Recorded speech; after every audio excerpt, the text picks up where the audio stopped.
Nuko Yesu arabegera avugana nabo ati, nahawe ubutware bwose mu ijuru no mu isi. Nuko mugende muhindure abantu bo mu mahanga yose abigishwa, mubabatiza mu izina rya Data wa twese n'Umwana n'Umwuka wera, mubigisha kwitondera ibyo nababwiye byose, kandi dore ndi kumwe namwe iminsi yose kugeza ku mperuka y'isi. Yesu arahamagara ati, nidumorera none.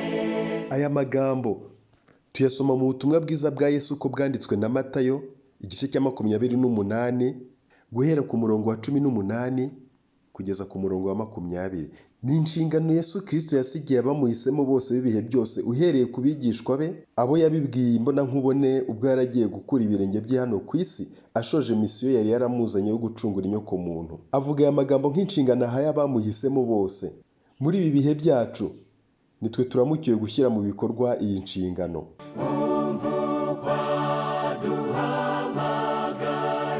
Nubwo tubona bitoroshye, ku rundi ruhande biroroshye, kuko ni inshingano iherekejwe n'ubwishingizi bukomeye cyane, aho yagize ati, ndi kumwe namwe iminsi yose kugeza ku mperuka y'isi.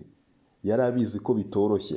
Itorero riri ku rugamba, riragabwamo ibitero bitandukanye, ariko nimukomere tuzagera ku ntego. Uwiteka duhane umugisha.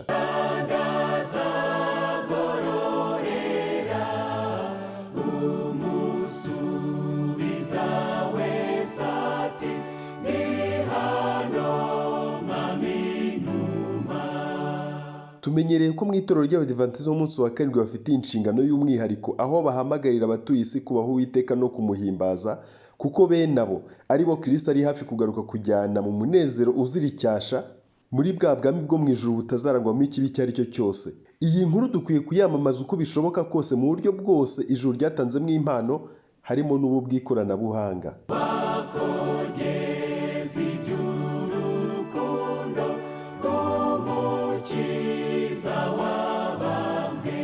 Uko biri kose, si ubwa mbere wumvisha abantu bitwa abapasitoro. Ni abantu bahagarariye ivugabutumwa mu ntara z'ivugabutumwa. Akenshi usanga aho bayobora hangana n'umurenge cyangwa se imirenge 2 cyangwa 3 bitewe n'uko ahantu hateye. Babasha kuba mu ntara boherejwemo igihe runaka, guhera ku mezi kugera ku myaka. Abantu bari mu kaga, Yesu aragutabaza. Ku bizera ntibiba byoroshye gutandukana n'umuyobozi bari bamenyeranye kandi bakorana neza. Urugero, nk'uyu mupasitoro witwa Habimana François, wari umaze imyaka igera kuri 5 ayobora iyi ntara y'ivugabutumwa ya Nyamirembe hano i Gitwe. Nanjye sindi bumuvugeho byinshi kuko niko mu isi bimera, gusa Ebeneza Niyo TV ntitwabura kubabwira mu ncamake icyo azahora yibukirwaho hano i Nyamirembe, yagizemo uruhare rugaragara kandi ruri mu bwitange bukomeye. Ibi bikorwa sinirirwa mbisobanura uko birivugira. Yasezeranye kuduha imvura y'umugisha, turayifuza uyu munsi, sohoza ibyo wavuze. Umugisha, umugisha, turifuza umugisha uvuye iwawe mu ijuru, nyabuneka uduhe. Yasezeranye kuduha imvura y'umugisha.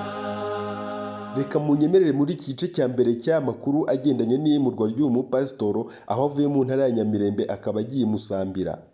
Bagezeho akarasisi aba MGA bakoze muri gahunda yo kumusezera, yabaye kuri iyi Sabato tariki ya 4 z'ukwa kane mwaka wa 2026 ku cyicaro cy'intara y'ivugabutumwa ya Nyamirembe guhera saa 9. Izindi gahunda nzazibagezaho mu biganiro bizakurikira iki ngiki. Tuzabe turi kumwe. Muri kumwe na Samuel Niyo Dusenga.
kadukurikirane ya karasisi gakorwa na karabu ya Pathfinder.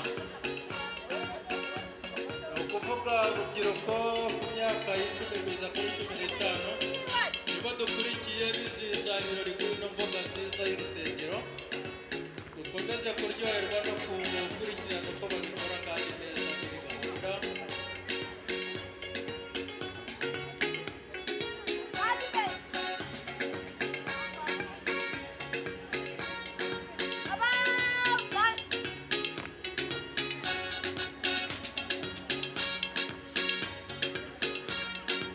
Turizera ko buri wese ahagaze anareba neza, by'umwihariko pasiteri nizere ko abireba neza, ari mu mwanya mwiza.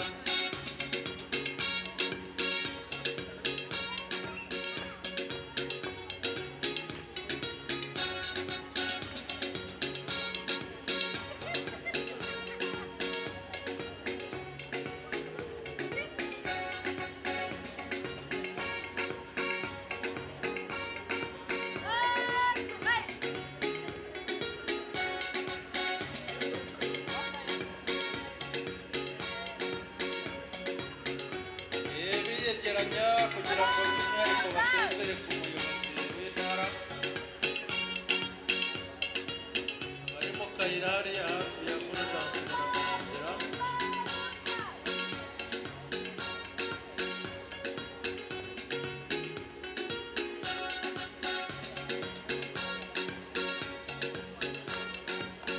Iyo baradusezera abo basezeraho mubikirize ntacyo gitwaye.